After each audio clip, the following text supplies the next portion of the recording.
Hello. आज हम देखेंगे type zero grammar. Type zero grammar जिसको हम अनरिस्ट्रिक्टेड या फेज स्ट्रक्चर ग्रामर भी कहते हैं। और टाइप ज़ीरो ग्रामर के लिए हमारे पास कौन सा मशीन होता है? Turing machine.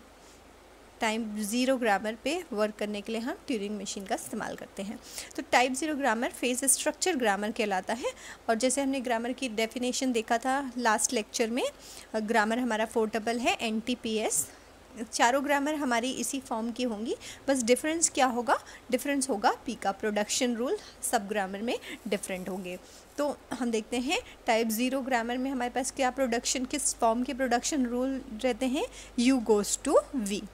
U goes to V। अब U हमारा क्या है? U belongs to N union T, मतलब नॉन टर्मिनल यूनियन टर्मिनल का star, N union T whole star. इसका मतलब है N हमारा कंपलसरी है, मतलब हमारे U एटलीस्ट एक नॉन टर्मिनल तो होना ही चाहिए। और यहाँ पे नॉन टर्मिनल या टर्मिनल हो सकते हैं, नॉन टर्मिनल या टर्मिनल हो सकते हैं या नहीं हो सकते हैं, क्योंकि हमने जैसे कि लास्ट लेक्चर्स में देखा था कि स्टार हमारा क्या रिप्रेजेंट करता है? ज़ीरो और मोर अकरेंस। और V क्या है?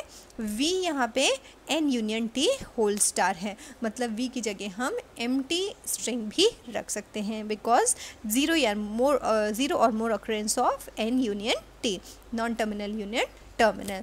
तो हमारे U में एटलीस्ट एक नॉन टर्मिनल प्रेजेंट होना कंपलसरी है। और V हमारा एप्सिलॉन या एम्प्टी स्ट्रिंग भी हो सकता है। हम अब एग्जाम्पल लेते हैं। टाइप ज़ीरो ग्रामर का ये एग्जाम्पल है, S goes to ASC, S goes to A, AC, A goes to B। तो हमारे यहाँ पे S और A हमारे नॉन टर्मिनल्स हैं। और टर्मिनल क्या क्या है हमारे पास? A, B और C हमारे पास टर्मिनल है। तो लैंग्वेज किस तरीके की जनरेट हो रही है?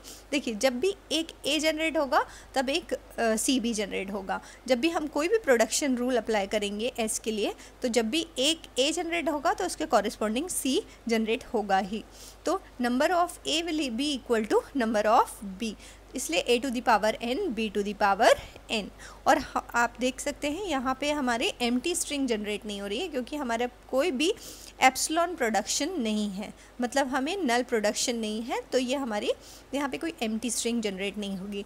और जब जैसे हम कुछ रूल्स अप्लाई करके देखते हैं, S की जगह हम फर्स्ट रूल अगर अप्लाई करते हैं रूल 1, तो हमें ये मिलता है। फिर हम S की जगह रूल 2 अप्लाई करते हैं, तो रूल 2 क्या कहता है? हम S को रिप्लेस करें AAC से। तो ये हमने कौन सा रूल अप्लाई किया? Rule number 2। और फिर अगर हम रूल 2 कितनी बार भी रूल 1 अप्लाई कर सकते हैं, कितनी बार भी रूल 2 अप्लाई कर सकते हैं। लेकिन आप देखेंगे जब भी हम रूल 1 या 2 अप्लाई करते हैं, तो जब एक A जनरेट होगा तो कॉरेस्पॉन्डिंग C भी जनरेट होगा। तो number of A will be equal to number of C। जितने भी A सिंबल हैं उतने C सिंबल मिलेंगे।